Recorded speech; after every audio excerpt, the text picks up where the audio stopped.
राम राम भाइयों। आज हम लोग पढ़ने वाले हैं इंग्लिश, जिसमें हम लोग पढ़ेंगे बिल्कुल जीरो से।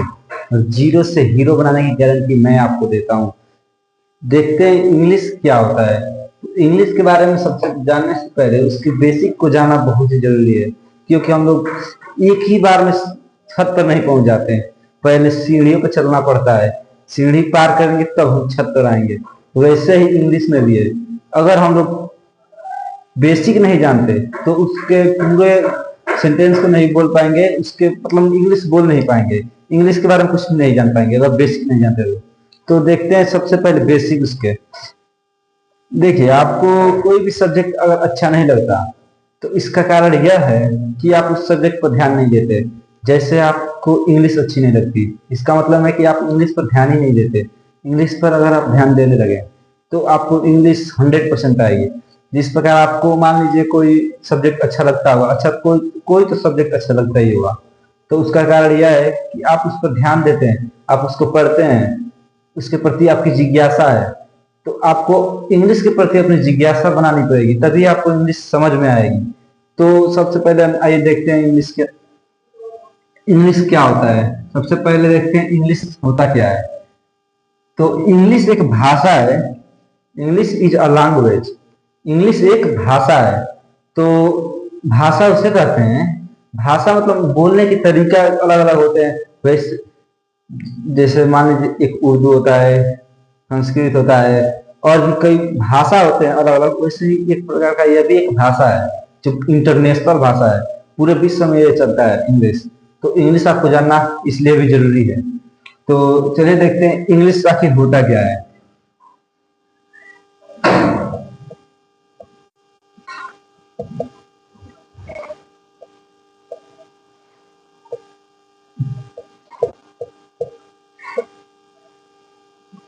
English is a language.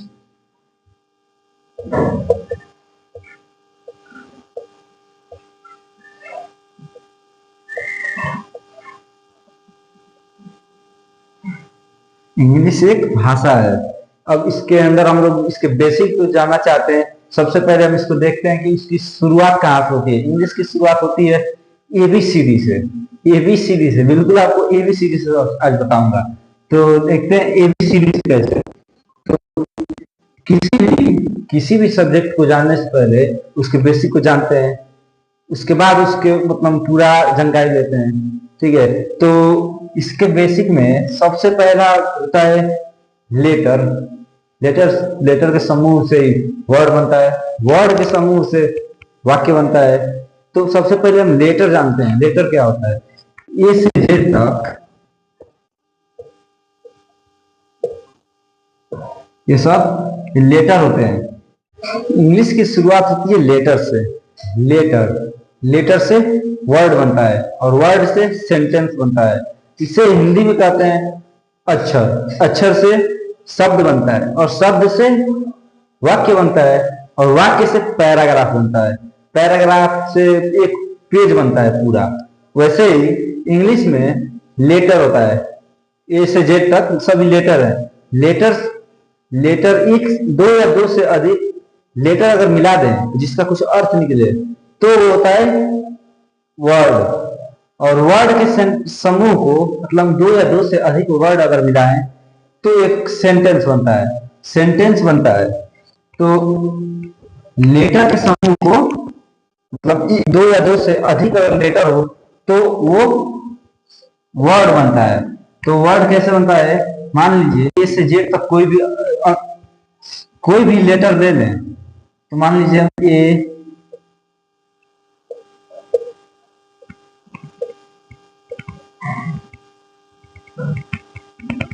मान लीजिए हम एप्पल लिखते हैं। तो इसमें पांच पांच लेटर मिले, ई एल पी, दो पी और एक ए। तो इसमें 5 लेटर है, तो ये मिलकर एक वर्ड बन गए। क्या बने? वर्ड बने। और इसमें अगर हम क्या बताएं आपको कि दो या दो से अधिक लेटर मिलाकर एक वर्ड बनता है। एक वर्ड बनता है और जिसका कुछ अर्थ निकले, जिसका कोई मतलब हो। अब मान लीजिए हम ए से जेड तक ए से जेड का कोई भी लेते हैं, और मान लीजिए हम ले लेते हैं ए यन डी। अब ये बताइए, इसका कोई अर्थ ही नहीं निकलता।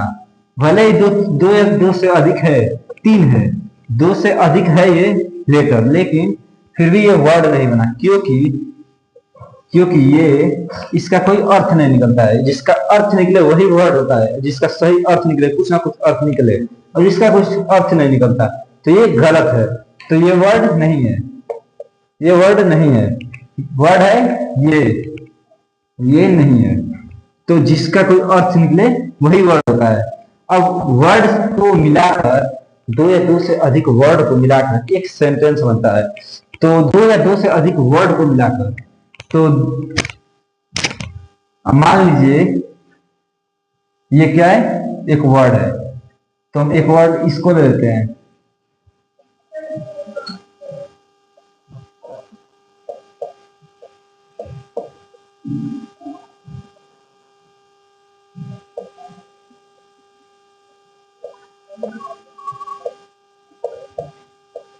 Apple is a fruit. इसमें ये एक वर्ड है, इसमें ये वर्ड है, और ये वर्ड नहीं है, लेकिन इसका मतलब भी एक होता है, मतलब वो भी जोड़े में है, तो इसका मतलब ये भी एक वर्ड ही है, अ फ्रूट। ठीक है, तो एक दो तीन चार वर्ड को मिलाकर एक सेंटेंस बनता है। तो चार वर्ड को मिलाकर एक सेंटेंस बन गया, ये सेंटेंस बन गया, ये सेंटेंस बन गया एक। और देखते हैं राम। राम एक सेंटेंस है कि नहीं? नहीं है, ये वर्ड है, एक वर्ड है। अब इसको सेंटेंस कैसे बनाएंगे? ये एक हो गया वर्ड, ये दूसरा वर्ड हो गया, ये तीसरा, ये चौथा, ये पांचवा। तो इसमें 5 वर्ड मिलाकर एक सेंटेंस बना है। इसका मतलब है कि वर्डों के समूह को या फिर दो या दो से अधिक वर्ड को मिलाते हैं और जिसका कुछ अर्थ निकलता है वो होता है सेंटेंस होता है। और इसका अर्थ ना निकले, इस मतलब कैसे? मान लीजिए हम लिखते हैं राम इज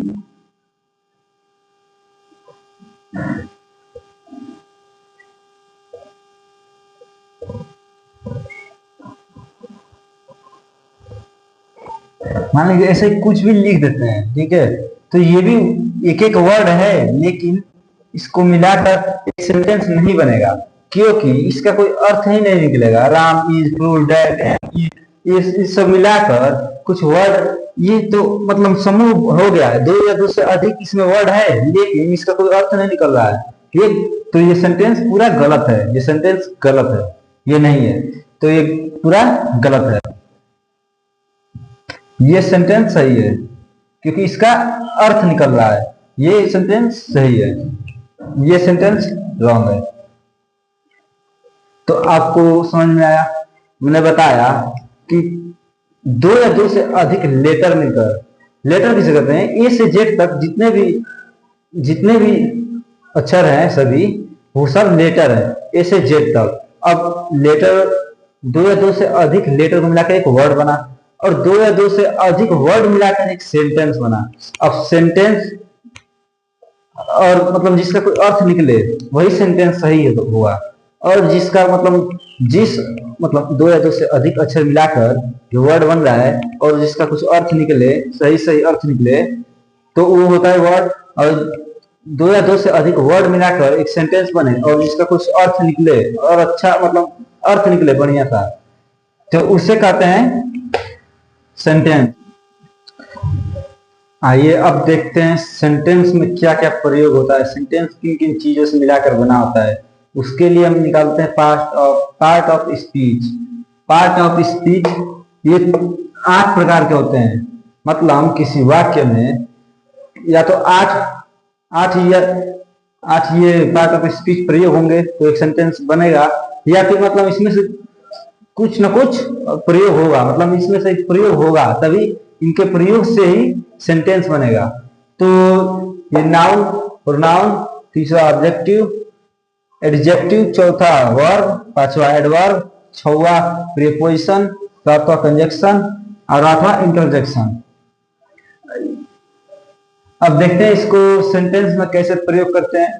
तो इसको सेंटेंस में प्रयोग करने के लिए हम मान लीजिए कोई एक सेंटेंस लिखते हैं।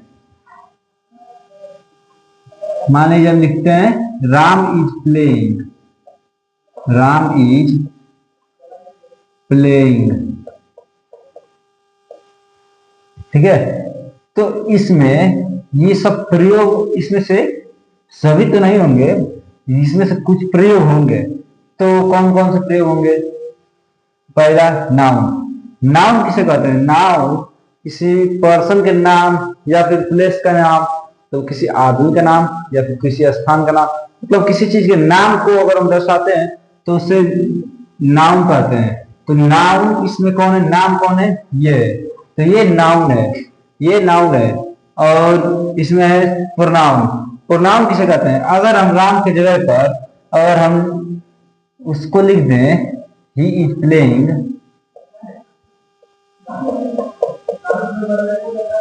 अगर इसके जगह पर हम लिखें ही इज प्लेइंग, मतलब नाम के जगह पर हम ही लगा दिए, इसका मतलब है कि हम नाम के जगह पर उसका सर्वनाम मतलब कुछ उपनाम, मतलब उसका नाम ना रखकर उसके लिए दूसरा कुछ प्रयोग करें, दूसरा शब्द प्रयोग करें कि उसके लिए। तो मान लीजिए राम के लिए हमने ही प्रयोग किया। अगर यहाँ पर सीता होती तो यहाँ पर सी प्रयोग करते हैं, मतलब उस सीता के लिए हम सी प्रयोग कर रहे हैं, यहाँ पर राम के लिए ही प्रयोग कर रहे हैं, तो ये उसका सर्वनाम है, मतलब ये सर्वनाम है, ठीक है। और ही है तो सर्वनाम। आइए देखते हैं नाउन। नाउन किसे कहते हैं? नाउन मतलब संज्ञा। संज्ञा किसे कहते हैं?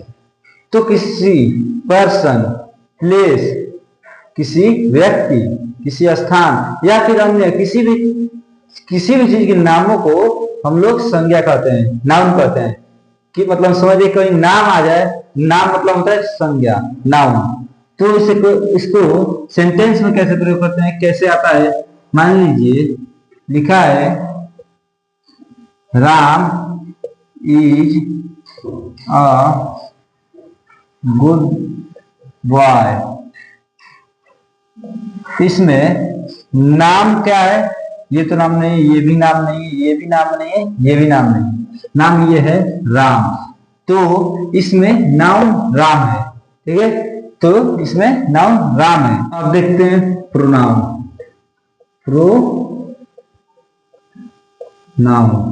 प्रोनाउन सर्वनाम। सर्वनाम किसे कहते हैं? और इसमें सर्वनाम है या नहीं? कहाँ है तो इसमें सर्वनाम नहीं है। अगर यही हम राम के जगह पर उसको हम ही भी बोल सकते हैं, मतलब वह। अगर हम नाम के जगह पर कोई वर्ड प्रयोग करते हैं तो उसे कहते हैं सर्वनाम, प्रोनाउन।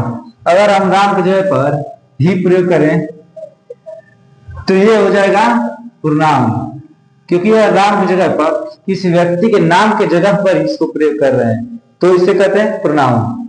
समझ में आया? प्रोनाउन किसी भी नाम के जगह पर अगर हम उसे प्रयोग करते हैं, जिसे प्रयोग करते हैं वही होता है सर्वनाम, प्रोनाउन। अब देखते हैं एडजेक्टिव।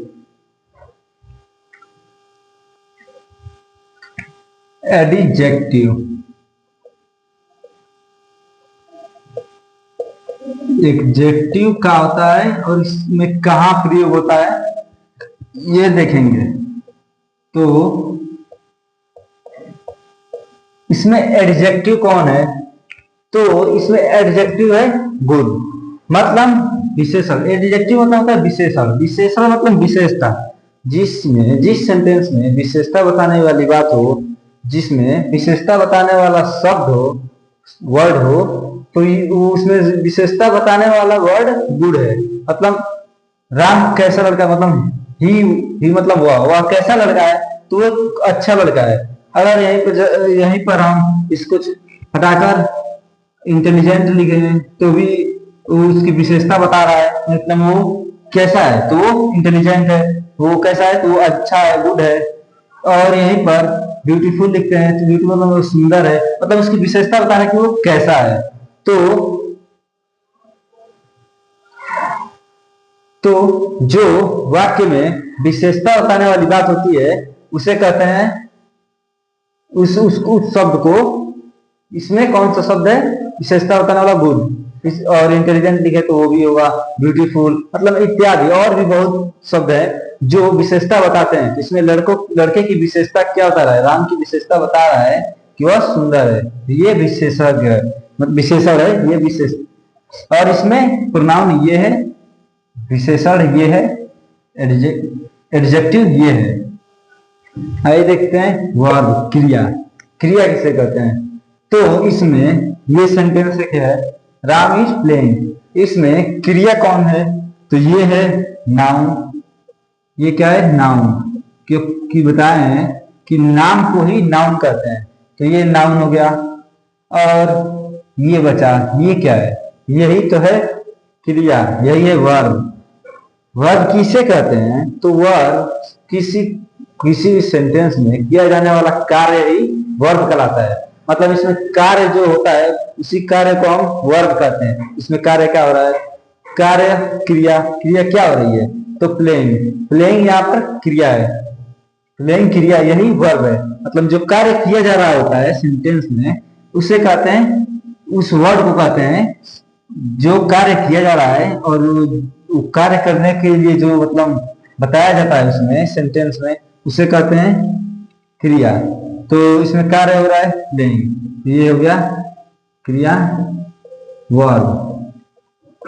तो इसमें वर्ब कौन है, प्लेइंग। ये क्या है, राम क्या है, नाउन। नाम को हम नाउन कहते हैं और जो कार्य किया जा रहा होता है उसे क्रिया कहते हैं, वर्ब कहते हैं। ये समझ में आया। देखते हैं एडवर्ब। एडवर्ब किसे कहते हैं, एडवर्ब का हिंदी होता है क्रिया विशेषण। क्रिया विशेषण किसे कहते हैं, तो किसी सेंटेंस में क्रिया को, मतलब क्रिया कैसे हो रही है और वो बात आती है, अगर उस शब्द का प्रयोग किया जाता है जिसमें क्रिया के बारे में बताया जाता है तो वो होता है क्रिया विशेषण। क्रिया विशेषण, विशेषण मतलब होता है विशेषता, क्रिया मतलब होता है कर्म का किया जाने वाला कार्य, और विशेषण मतलब विशेषता। तो क्रिया विशेषण मतलब ना जो काम किया जा रहा है उसकी विशेषता को बताता है, वो होता है एडवर्ब क्रिया विशेषण। अब इसे कैसे देखते हैं, देखिए राम इज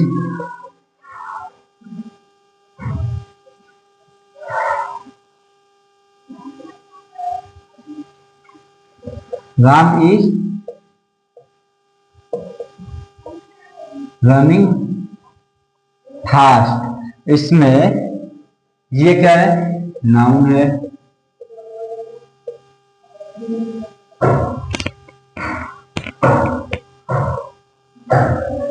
ये नाउन है, प्रोनाउन नहीं है, एडजेक्टिव नहीं है। वर्ब है रनिंग, ये वर्ब है। ये है फास्ट, ये क्या है, यही तो है। इसकी विशेषता बता रहा है कि वो कैसे मतलब दौड़ रहा है, मतलब इस धीरे दौड़ रहा है, तेज दौड़ रहा है, या फिर कैसे दौड़ रहा है, मतलब इसकी विशेषता को बता रहा है कि वो दौड़ कैसे रहा है।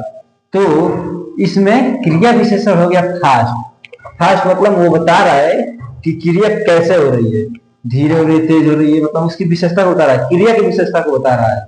और विशेषण देखे थे एडजेक्टिव में, देखे थे कि वो सेंटेंस की मतलब जो उसमें सब्जेक्ट होता था उसकी क्रिया बताता था, मतलब उसकी विशेषता बताता था, तो वो होता था एडजेक्टिव। और इस एडवर्ब में क्या होता है कि ना, एडवर्ब में क्रिया की विशेषता बता रहा है। क्रिया रनिंग फास्ट, दौड़ रहा है, तो कैसे दौड़ रहा है, तेज दौड़ रहा है। इसका मतलब है कि वह क्रिया की विशेषता बता रहा है, तो ये हो जाएगा एडवर्ब। तो इसमें फास्ट हो गया एडवर्ब। एडजेक्टिव में क्या होता था, एडजेक्टिव में सब्जेक्ट, मतलब पूरा सेंटेंस में सब्जेक्ट का वो विशेषता बताता था। इसमें किसका बता रहा है, वर्ब का बता रहा है, क्रिया का बता रहा है। तो इसमें क्रिया का विशेषता कौन होता है? फास्ट, तो ये हो जाएगा एडवर्ब। आइए अब देखते हैं preposition.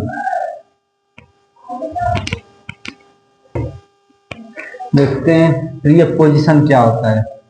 Preposition, preposition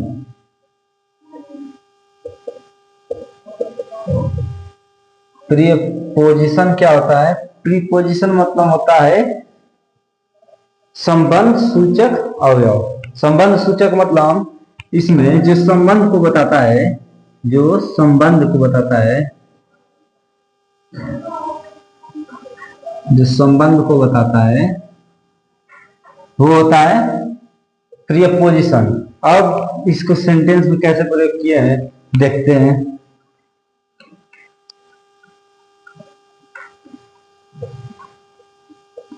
They were reading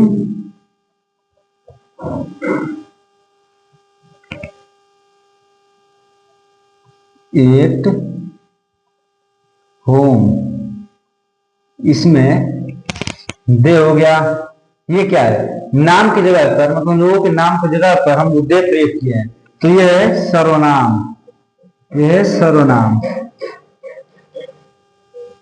और इसमें ये क्रिया आप तो खुद देखकर बता सकते हैं, देखकर ही आप बता देंगे ये कौन क्या है।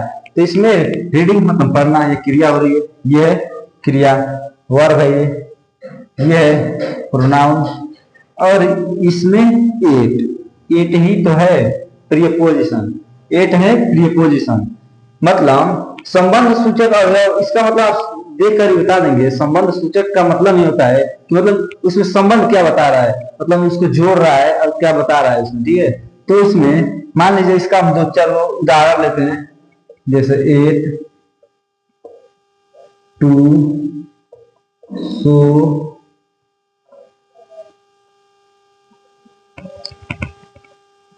ऑन, और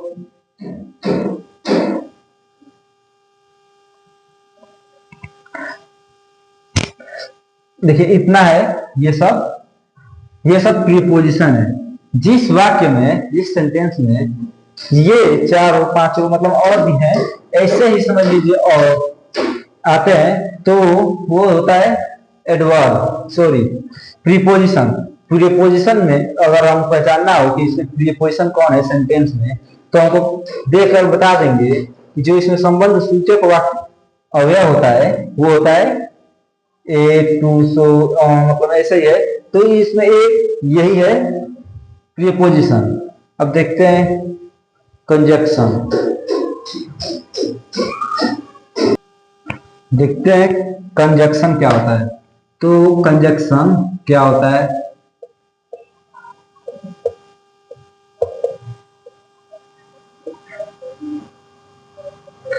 कंजक्शन ये क्या होता है? कोई भी सेंटेंस है, सेंटेंस, किसी भी सेंटेंस में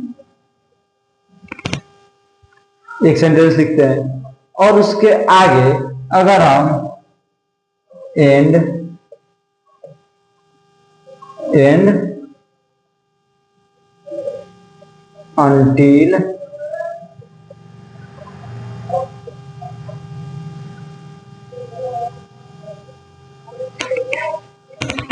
until so but, मतलब ऐसे अगर वर्ड आते हैं, मतलब ये वर्ड आकर क्या करते हैं, किसी सेंटेंस में ये वर्ड आकर उस सेंटेंस को दूसरे सेंटेंस से जोड़ते हैं। तो ये कैसे जोड़ते हैं देखिए, हम बता, Ram was playing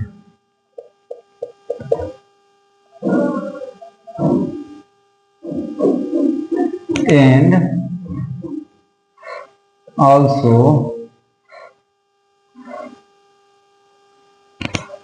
Mohan playing। इसमें देखिए क्या हुआ है, दो सेंटेंस को जोड़ा गया है, तो इसमें जोड़ने वाला काम कौन सा किया है? ये एंड। तो ये होता है, ये क्या है, यही है कंजक्शन। कंजक्शन मतलब जो वाक्यों को, दो वाक्यों को जोड़ता है, जोड़ने वाला काम इसमें कौन कर रहा है, एंड। तो यही है कंजक्शन। तो कंजक्शन एंड और सो का भी प्रयोग करते हैं। तो मतलब सो का भी मतलब अगर हम प्रयोग करके वाक्य को जोड़ते हैं, और बट का भी प्रयोग करके अंटिल, एंड मतलब और अंटिल मतलब तब तक। तो तब तक अगर हम कहते हैं तो उसके आगे भी कुछ बोलेंगे ना। मान लीजिए सेंटेंस में हम कहते हैं तब तक कोई आ गया, या फिर तब तक ये हो गया, मतलब वगैरह वगैरह, ये होता है अंटिल। सो मतलब इसलिए, अब इसलिए करके सेंटेंस को खत्म तो नहीं करेंगे, उसके आगे कुछ बोलना है, तभी हम इसलिए कर रहे हैं। तो ये सो, बट मतलब लेकिन, उसके बाद भी और कुछ बोलना है, मतलब ये है, इसका मतलब यह है कि जो सेंटेंस को जोड़ता है, मतलब जो जोड़ने वाला वर्ड होता है, वो एंड, अंटिल, सो, बट ऐसे शब्द अगर आते हैं सेंटेंस में, तो वो होता है इसमें, वो सेंटेंस को जोड़ने वाला शब्द क्या होता है, एंड और सो, अंटिल, बट, ये सब होता है इसमें कंजक्शन। कंजक्शन यही होता है। तो इसमें कंजक्शन कौन है, एंड। और एक देखते हैं, आई एम पुअर, सो आई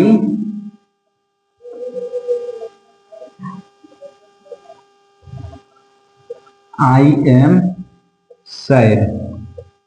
देखिए इसमें कौन है, सो लगा है, मतलब ये देखिए आई एम पुअर, तो यहाँ पर सेंटेंस खत्म हो गया, लेकिन उसके बाद आई एम सैड, सो लगाकर आई एम सैड लगाए। इसका मतलब यह है कि इसमें सो है, ये इस वाक्य को और इस वाक्य को जोड़ रहा है। तो जोड़ने वाला काम जो करता है वही होता है कंजक्शन। जोड़ने वाला जो काम करता है वो होता है कंजक्शन। आइए देखते हैं इंट्रोजक्शन। लास्ट है ये 8वां, इंट्रोजक्शन। इंट्रोजक्शन किसे कैसे प्रयोग करते हैं सेंटेंस में, इसका क्या अर्थ होता है। इंट्रोजक्शन मतलब होता है कि जब हम वाक्य में, किसी सेंटेंस में हम लोग उसमें खुशी, उत्साह, ये सब का भाव प्रकट करते हैं, जैसे wow it is very beautiful, beautiful.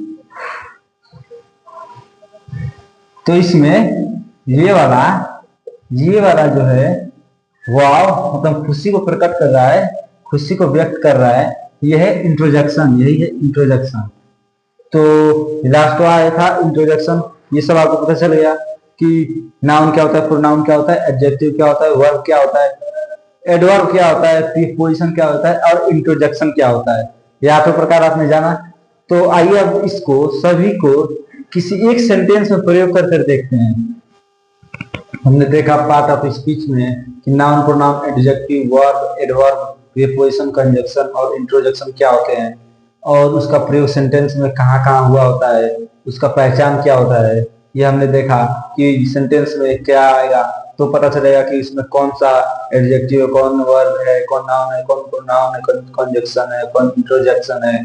तो आइए अब देखते हैं। हमने देखा कि अलग अलग हमने आपको बताया कि इसमें नाउन, एक सेंटेंस था, उस सेंटेंस में नाउन था, प्रोनाउन था, एडजेक्टिव भी होगा। तो मतलब 2 3 4, लगभग 4 5 4 तक मिल जाते थे। लेकिन कुछ ऐसा सेंटेंस लिखते हैं जिसमें पार्ट ऑफ स्पीच के 8 भेद हो, 8 प्रकार हो उसमें। तो एक ऐसा सेंटेंस लिखते हैं जिसमें पार्ट ऑफ स्पीच के 8 प्रकार हो। तो उस सेंटेंस को लिखते हैं। तो सेंटेंस क्या है, वाह उसके बंदर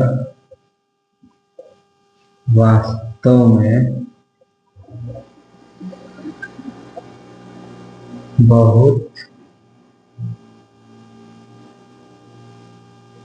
कूदते हैं। वहाँ उसके बंदर वास्तव में बहुत कूदते हैं। अब इसमें देखते हैं कौन नाउन है, कौन प्रोनाउन है, कौन एडजेक्टिव है, कौन वर्ब है, कौन एडवर्ब है। आपको हम बताए हैं कि कौन नाउन है कौन प्रोनाउन है, ये सब आपको बताएं, तो आप इसमें से देखिए कौन नाउन है और कौन प्रोनाउन है, तो आप इसमें देखकर ही बता देंगे ये क्या है, ये तो प्रोनाउन है।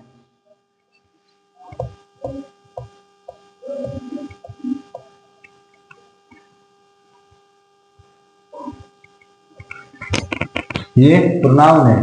और ये क्या है, बंदर, ये क्या एक नाम है ना, एक नाम है, तो नाम को क्या कहते हैं, नाउन। नाम को नाउन कहते हैं। ये क्या है, नाउन की जगह पर प्रयोग हुआ है, तो मतलब किसी आदमी का नाम है और उसके जगह पर ये प्रयोग किया गया है, तो ये है प्रोनाउन। तो ये प्रोनाउन है, ये नाउन है, ये नाम है तो नाउन है। और ये क्या है, ये क्या है, ये किस चीज की विशेषता बता रहा है, ये पूर्णा सॉरी बंदर का विशेषता बता रहा है। तो ये क्या है, एडजेक्टिव है ये, क्योंकि ऑब्जेक्ट का सब्जेक्ट का जो विशेषता बताता है वो होता है एडजेक्टिव। तो ये है एडजेक्टिव, ये है एडजेक्टिव।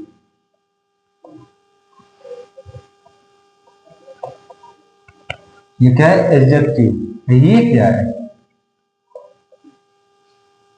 बताए थे कि अगर इन, ऑन, द ऐसे और वर्ड आए, ऐसे ही वर्ड आए, तो ये क्या होते हैं, ये होते हैं प्रीपोजिशन।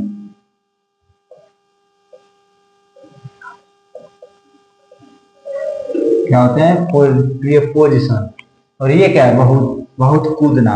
बहुत कूदना की क्या है, तो ये बहुत कूदना का किस चीज का विशेषता बता रहा है, बंदर के वर्ब की विशेषता बता रहा है कि वो कितना कूदते हैं, तो बहुत कूदते हैं। तो ये क्या है, एडवर्ब है, एडवर्ब है। और कूदना क्या है, ये क्रिया है, ये काम है।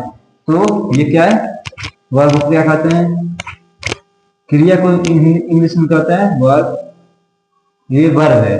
और ये क्या है, ये क्या है, एक आपको सबसे लास्ट में बताया था, तो आप बता सकते हैं ये है इंट्रोडक्शन।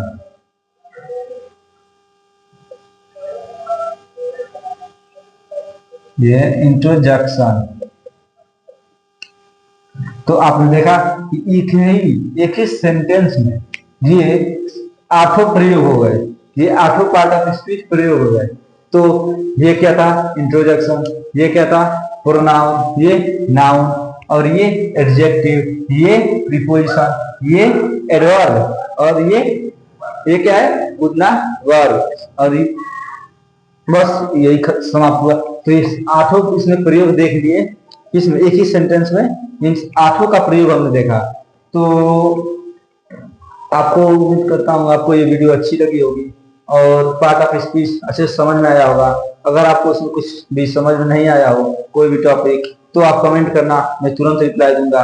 और मिलते हैं अगले वीडियो में, तब तक के लिए राम राम।